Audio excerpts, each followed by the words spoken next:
ఈరోజు ఈ వారెంట్ అనేది నేను ఏదైతే ఈ రాష్ట్రంలో మహిళలపైన కానీ చిన్నపిల్లల మీద కానీ జరిగిన అత్యాచారం మీద మాట్లాడడం జరిగింది. దానిపైన నిరంకుశంగా ఈ ప్రభుత్వం నా పైన ఒక కేసును రిజిస్టర్ చేయడం జరిగింది.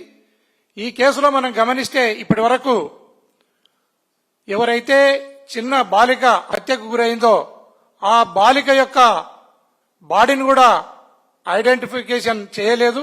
దానిపైన నిజమైన ముద్దాయిలను కూడా అరెస్టు చేయలేదు. కానీ దాని మీద మాట్లాడిన నా మీద కేసు కట్టడం జరిగింది. నా మీద వారెంట్ను కూడా ఇష్యూ చేయడం జరిగింది. ఇది చాలా అప్రజాస్వామికంగా అందరూ కూడా గమనించాలి. చేయవలసిన పనిని చేయకుండా వేరే పనుల కోసం అల్టీరియర్ మోటివ్తో ఈ ప్రభుత్వం ముందుకు పోతా ఉంది. దయచేసి ఇట్లాంటి కార్యక్రమాలకు ఫుల్ స్టాప్ పెట్టి నిజమైన ఉద్యోగాన్ని పోలీస్ వ్యవస్థ చేయవలసింది.